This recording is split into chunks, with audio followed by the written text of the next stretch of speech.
네, 여러분 안녕하세요. 모아경제TV 김민성 전문가입니다. 어제 우리 회원님들이랑 어제도 빅텍 12% 이렇게 수익을 만들어 드렸고요. 아주 IB 투자 같은 경우에도 13% 바로 이제 추천이 들어가고 나서 다음날 수익이 나오는 모습으로 개별 장세를 좀 응용한 매매를 통해서 많은 분들을 계속해서 도와드리고 있습니다. 그래서 요새 들어서 장이 조금 힘이 빠지면서 변동성이 계속해서 만들어지고 있는 시장이 이어지고 있는데 혼자서 좀 어렵다라고 하시는 분들 계시면은 오셔가지고 많은 도움 받아보시길 바라도록 하겠고요. 오늘은 이제 여러분들이랑 이제 대화를 나눌 얘기는 HLB 종목에 대해서 좀 말씀을 드리려고 해요. HLB는 제가 과거에도 한번 설명을 드렸던 종목이기도 하죠. 그래서 그때 당시에도 많은 분들이 좀 보시면서 이걸로 투자 참고를 하셨을 거라고 생각을 하는데 11개월 전 정확히 6월 14일 날 23년도죠. 작년에 제가 딱 1년 됐네요, 거의. 그때 영상으로 또 설명을 드렸던 그런 내용인데 HLB 좀 이제 내재가치 분석이 중요하다라고 한번 설명을 드렸고 그리고 나서 이제 영상이 올라왔던 시점이 한 요 정도 되거든요. 6월 14일. 그래서 그때 당시에 가격이 한 32,000원대, 33,000원대 요 부근이었는데 그리고 나서 이제 강하게 이렇게 상승을 하고 소폭 조정을 받고 있습니다. 근데 그때 당시에 보고 좀 계속해서 홀딩을 하셨던 분들은 지금도 많은 수익을 보고 계셨겠죠. 거의 제가 말씀드리고 나서 한 290%, 300%가량 이제 상승을 하고 조정을 받고 있는데 지금 시점에 HLB를 좀 걱정하시는 분들 많이 계실 것 같고 궁금해하시는 분들도 계실 것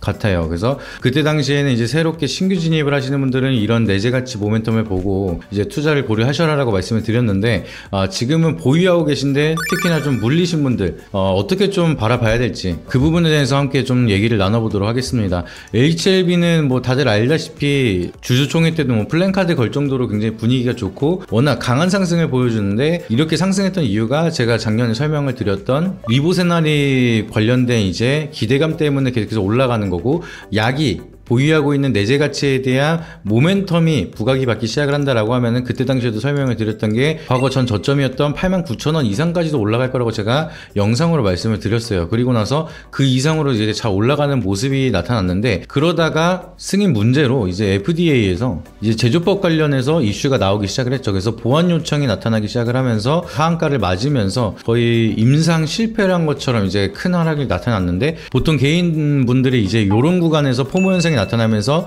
뒤늦게 들어가시는 분들이 더 많아요. 근데 대응을 하지 못하고 현재까지 큰 폭 손실을 보고 계신 분들이 많이 계실 거고 지금 얘기가 나오는 게 보안 요청 같은 경우에는 한 6, 7개월 내로 신약 제어가를 받은 것이 확인이 되기 때문에 이 시간 내로 빠르게 제어가를 위해서 움직이겠다. 그리고 7월 2일 날 항소제약 문제가 굉장히 많기 때문에 리스크로 좀 반영이 되고 있는 부분이 많은데 같이 함께 FDA랑 미팅에 나설 계획을 하고 있다라고 지금 발표를 하고 있습니다. 그렇게 되면 우리가 생각을 할 수가 있는 게 6, 7개월을 넘을 수도 있다라는 게 조금 안 좋은 이슈가 될 수가 있겠죠. 근데 좀 긍정적으로 본다라고 하면은 보안 요청이기 때문에 완벽하게 끝난 건 아니라서 다시 한번 좀 시간을 두고 투자를 한다. 그리고 제어가 나타난다라고 하면은 12만원, 13만원 돌파하면서 다시 한번 올라갈 수 있을 거다라는 기대감을 좀 가져가고 계신 것 같습니다. 근데 이 부분에 대해서는 많이 모르실 것 같기 때문에 제가 이 부분에서 새롭게 좀 설명을 드릴게요.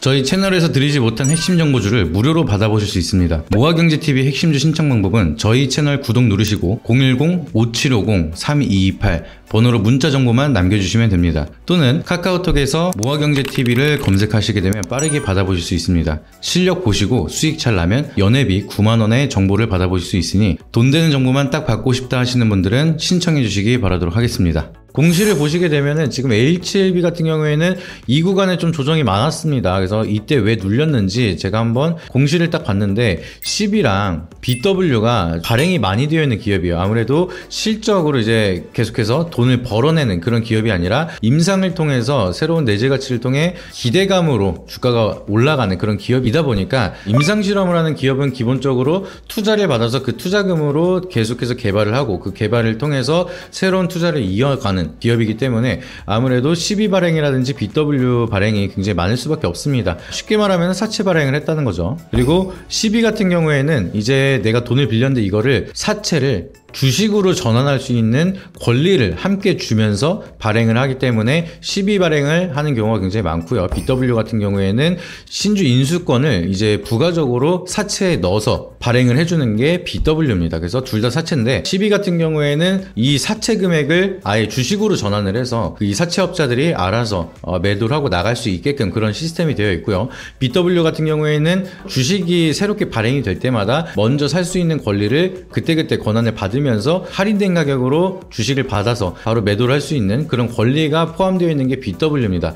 어찌됐든 개인 투자자 입장에서는 크게 물량을 던질 수가 있기 때문에 오버행 리스크로 좀 안 좋게 보는 경우가 많죠. 근데 기업 입장에서는 돈을 빠르게 좀 모아낼 수가 있고 그걸 통해서 빠르게 좀 개발을 이어갈 수가 있기 때문에 보통 12 발행이라든지 BW 발행을 많이 하는 경우가 많습니다. 근데 공시를 보게 되면은 요때 당시에 12 전환 청구가 좀 많이 나오면서 주가가 밀린 것도 있고요. BW로 이제 할인된 가격으로 주식을 사서 이제 계속해서 전환 청구를 하는 그런 흐름들이 많이 만들어지면서 요때 당시에 대부분의 BW라든지 12가 좀 털고 나가는 흐름이 나왔습니다. 그래서 보유하고 있는 HLB 12가 35회차랑 38회차 물량이 남아 있거든요. 그래서 이번에 38회차가 또 리픽싱이 되면서 전환할 수 있는 주식의 평단가가 낮아지는 그런 리픽싱이 이루어졌습니다. 그래서 35회차 같은 경우에는 주당 27,287원 52만 주 142억 가량 바로 매도를 할 수 있는 그런 상황이고요. 38회차 같은 경우에는 금액이 좀 더 큽니다. 600억 가량의 물량이 지금 전환 청구를 할 수가 있는 상황인데 전환 청구 기간은 아직은 안 왔습니다. 25년 3월 8일부터 이제 전환 청구를 할 수가 있기 때문에 38회차 같은 경우에는 아직 오버행 리스크는 없어요. 근데 35회차 물량들은 지금 52만 주 아직 나올 수가 있는 상황이기 때문에 조금 더 오버행 리스크가 남아있는 상황이다. 이거를 좀 염두하시면 좋을 것 같습니다. 그리고 나서 38회차 12가 리픽싱이 되면서 지금 평단가가 79,670원에서 59,154원으로 지금 리픽싱이 됐습니다. 근데 다행인 거는 최저가 리픽싱이 55,769원으로 지금 리픽싱 가격은 55,769원 밑으로는 내려갈 수가 없는 조항이 걸려 있습니다. 그래서 지금 가격이랑은 큰 차이가 나지 않기 때문에 이거를 리픽싱하기 위해서 인위적인 하락은 크게 나타나진 않을 거다라고 좀 보고 있습니다. 근데 지금 35회차 물량이 쏟아지기 시작을 하면서 3개월 뒤에 다시 한번 리픽싱을 측정을 하겠죠. 그러면은 38회차가 최저가까지 리픽싱을 맞추기 위해서는 의도적인 주가가 밀리면서 최저가로 맞추고 움직이지 않을까 우려감이 형성이 될 수가 있는 상황입니다. 근데 앞에 말씀을 드렸던 것처럼 25년 3월 8일부터 38회차 애들은 전환 청구를 할 수 있다라고 말씀을 드렸어요. 그렇게 되면은 3개월 단위로 이제 리픽싱을 다시 한번 계속해서 확인을 하는데 이게 하향 리픽싱도 있지만 법이 바뀌었기 때문에 상향 리픽싱도 있습니다. 그래서 지금 주가를 최저가로 맞춰 놓는다라고 하더라도 결국에는 주가가 다시 상승을 하면은 상향 리픽싱으로 되기 때문에 지금 38회차는 그렇게 크게 신경 안 쓰셔도 될 것 같아요. 그래서 우리가 지금 집중을 해야 되는 거는 35회차 애들이 주가를 지금 오버행으로 여기서 추가적인 반등이 나온다 라고 하면은 한 6만원, 7만원대에서 좀 물량이 다시 한번 나오면서 전환 청구를 하기 시작을 하고 52만 주가 좀 쏟아지지 않을까 약간 이거에 대한 우려감은 있어요. 근데 얘네들이 그냥 뭐 이때 당시처럼 주가를 막 미루면서 하진 않을 거예요. 주가를 띄우면서 개인들이 많이 붙기 시작을 했을 때 그때 얘네들도 52만 주를 좀 덜어낼 수가 있기 때문에 하락을 할 때 보겠다는 상승을 할 때 전환 청구를 하면서 던지는 경우가 많습니다. 그래서 오버행 리스크는 있으나 그래도 여기서 크게 밀리진 않겠구나. 38회차 같은 경우에도 최저가 리픽싱이 5만원대 위이기 때문에 그래도 5만원대 밑으로는 지금 당장 빼진 않겠구나라고 좀 예측이 되고 있습니다. 하지만 우리가 그래도 이 종목을 홀딩하고 지켜보기 위해서는 그래도 이 금액대에서는 오버행이 나올 수가 있겠구나. 적어도 55,000원대 위로 올라가서 다시 한번 뭐 9만원대라든지 아니면은 7만원대 요 정도면은 언제든지 또 다시 한번 12물량이 나올 수가 있다 보니까 보니까 그 물량들이 해소가 되거나 아니면 그 물량들을 무시할 정도로 상승할 수 있는 강한 모멘텀이 나오기 전까지는 그래도 안전하게 수익을 챙기자라는 관점으로 좀 지켜보시길 바라도록 하겠고요. 이 하한가를 그대로 맞으셔가지고 손실을 피하지 못하고 지금 계속해서 버티고 계신 분들은 그래도 5만원 밑으로는 크게 깨지 않을 거라고 좀 개인적으로 생각을 하고 있기 때문에 지금 구간, 힘든 구간은 우리가 다 버텨서 7월 2일에 대한 미팅 기대감도 있고 6, 7개월 뒤에 다시 한번 재승인에 대한 모멘텀도 있다 보니까 기술적인 반등으로 그래도 9만원에서 10만원대까지 회복하지 않을까라는 모멘텀을 좀 기다려 보시는 게 좋을 거라고 말씀드리도록 하겠습니다. 그리고 추가적으로 이번에 CPI 지수가 그래도 에너지 쪽으로는 많이 빠지는 그런 모습이 나타났습니다. 그래서 예상치를 만약에 하회를 했을 때 근원 CPI는 잘 모르겠지만 CPI 같은 경우가 잘 나왔다라고 하면은 그래도 금리 인하에 대한 기대감이 다시 한번 만들어질 수가 있고, 아까도 말씀드렸던 것처럼 이렇게 임상 실험을 하는 바이오 같은 경우에는 부채가 많기 때문에 금리 인하에 대부분 수혜를 받을 수밖에 없습니다. 그래서 다시 한번 금리 인하에 대한 모멘텀으로 바이오주들이 움직인다라고 하면 그때도 기술적인 반등이 나올 수가 있다 보니까 시장에 대한 반등을 좀 기다려 보시면서 HLB가 다시 한번 기대감이 만들어질 때 반등이 나오면은 그때 조금씩 비중을 줄이던지 아니면은 끝까지 끌고 가겠다라고 생각을 하시면은 힘든 구간 다 지났으니까 여기서 패닉에 빠지지 마시고 좀 더 잘 버티시고, 오히려 이제 비중이 적으신 분들은 바닥이 확인이 된다라고 하시면은 평단 관리를 할 수 있는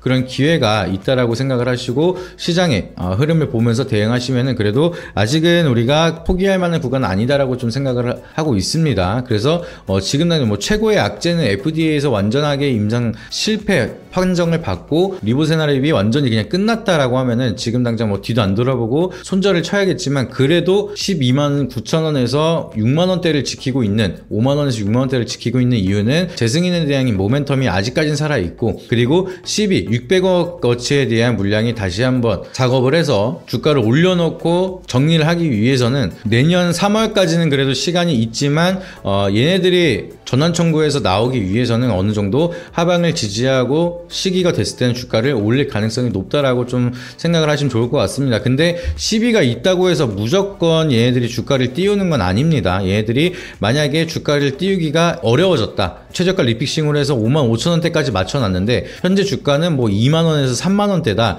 이런 식으로 가면은 이 시비 물량 애들이 그냥 조기 상환 청구를 해버리면서 그냥 원금이나 이자만 받고 떠나버리면 끝이에요. 그래서 이 시비만 믿고 무조건 주가를 띄운다라고 생각을 하시기보다는 아직 HLB에 대한 재료 자체가 완벽하게 사라진 건 아니다 보니까 이 시비 세력 애들이 이자만 받고 끝나는 게 아니라 시세 차이까지 노려본다라고 하면은 충분히 아직은 핸들링을 해볼 만한 그런 가치가 있으니까 지금은 우리가 조금 더 홀딩을 하면서 지켜봐도 좀 무방한 자리다, 요 정도로 생각을 하시면서 좀 대응을 하시면 좋을 것 같습니다. 일단은 HLB를 보유하신 주주분들 모두 마지막까지 좋은 결과로 잘 마무리 되시기를 진심으로 기원을 하겠고요. 오늘은 간단하게 HLB가 왜 이런 사태가 만들어졌는지, 그리고 이거를 보유하고 계신 주주분들이 알고 계셔야 되는 CB라든지 BW 관련해서 좀 자세하게 설명을 드렸습니다. 그래서 이 부분 내용이 좀 도움이 되셨다라고 하시면 구독과 좋아요 한 번씩 부탁드리고요. 고정 댓글에 있는 링크를 통해서 내가 좀 어렵다라고 하시는 부분들 케어 받으시면서 저랑 같이 좋은 결과 같이 만들어 가시기를 바라도록 하겠습니다.